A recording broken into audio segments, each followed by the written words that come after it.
We made it to Vietnam, and the first thing I'm doing is getting cash. I learned my lesson. I haven't even left the airport property yet, and I'm already noticing the people hustle here. Like, they're pressuring me to get a taxi already, and well, obviously because I'm white, they assume that.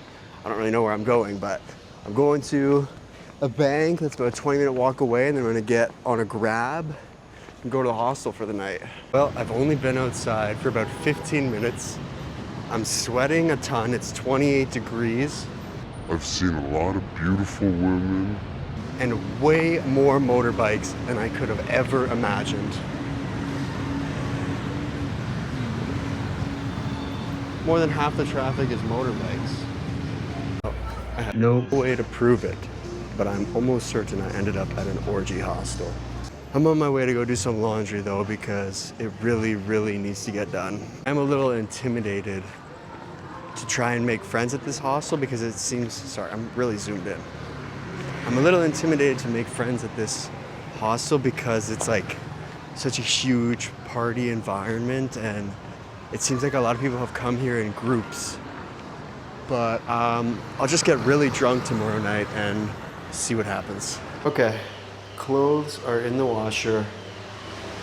I'm gonna go to a convenience store, try and find some food for breakfast tomorrow. And like, I don't know if you can see it on the lens, but I'm like sweating my ass off. I am really worried for peak temperature tomorrow. I think it's gonna be like 36 and pouring rain and lightning and thunder, so we'll see how that goes. It's about 7:40 a.m. and it's a good thing I'm not hungry because it seems like things don't really open early. I don't know when they'll open, but at least on my street, in my area, there's a lot of hostels here, so it's pretty touristy, but nothing's open. Okay, I disappeared for several hours, but it's now dinner time, and I'm trying my first ever Banh Mi. So I'm just gonna dive right in. This is a beef and Baby Bell cheese Banh Mi with lettuce, cilantro, some sauce, an egg sauce, and tomato. Not huge on tomato, but I didn't want to change anything. I just wanted what they had on the menu, because they know better than I do. Yeah, that's really good.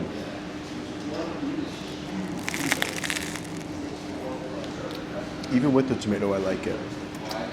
Anyway, last time I recorded was around 7:45 a.m.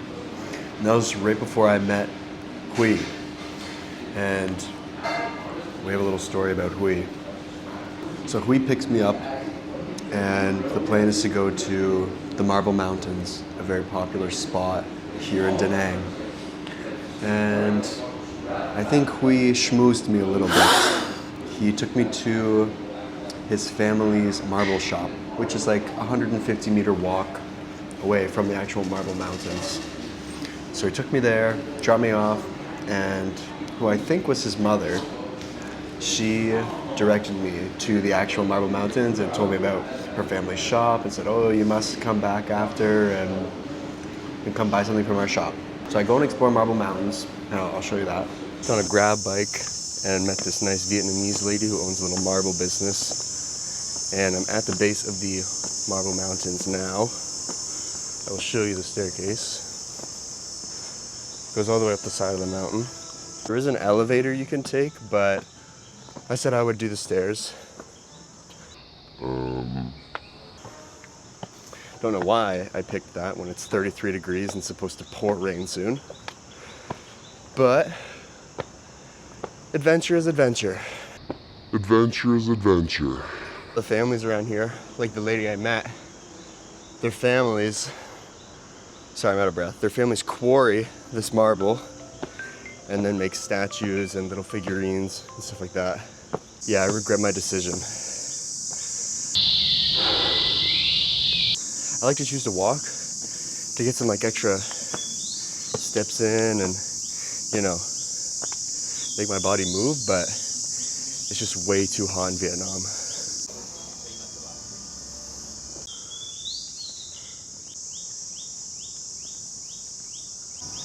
stairs are steep and crooked and uneven and jagged.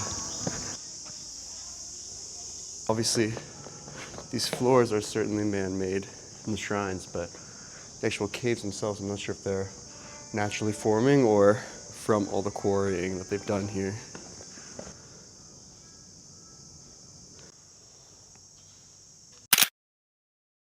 And then, after I finish on Marble Mountains, she's waiting at the bottom of the stairs for me. And she takes me to her family's marble shop and convinces me to buy a little thing of marble, which is fine. It's $25, a nice little gift from my mom from Vietnam. So I buy the Moonstone Elephant for my mom. And then she asks, oh, where are you going next? Like, what are you doing for the rest of the day? I tell her I want to go to Lady Buddha and the Monkey Mountain. And she says, oh, are you using Grab? Like, are you going to get on a motorbike? And I said, yeah, I think so. And lo and behold, Hui is sitting there waiting. And he's like, I will take you there and show you around for the same price that Grab would charge. So we do some math, and for 500,000 Vietnamese dong, or around $26, $27 Canadian, I think, he's gonna do all that for me. So I agree, and I hop on Hui's bike, and he's super friendly, tell me about Da Nang, tell me about how he's lived there his whole life, and we become friends. So we spend the next 5 hours together, going to see Lady Buddha.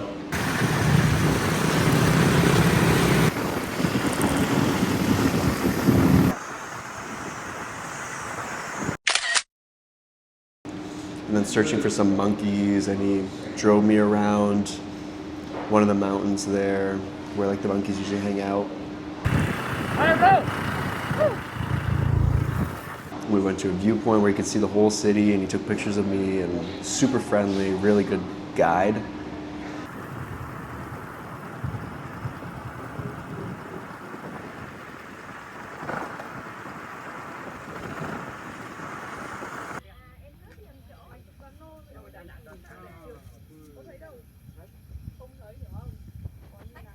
And then we went and haggled at the clothing market for one of the fake Arc'teryx jackets.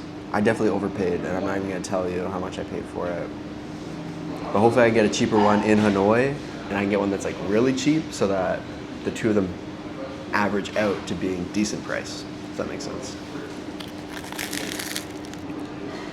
So after we haggle, get back to the bike, and we was like, man, it'd be such a shame if you came all the way to Da Nang and you didn't see Ba Na Hills. And I was kind of hesitant, but I agreed. So we go and we drive like 1/3 of the way there where the ticket office is.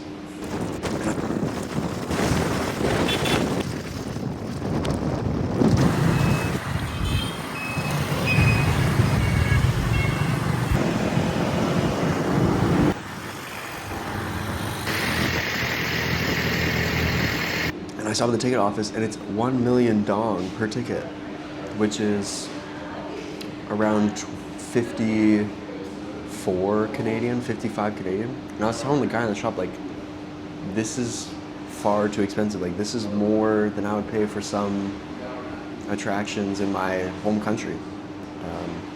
It was just way too expensive to like see the bridge and whatever. So I told Hui, I was like, hey man, very sorry you drove me all the way here, but I appreciate if you just drive me home, and I'll pay you for the travel distance of whatever Grab says it'll be. So we do that, and he goes and drops me off, we say our goodbyes, and yeah man, I'll always remember Hui.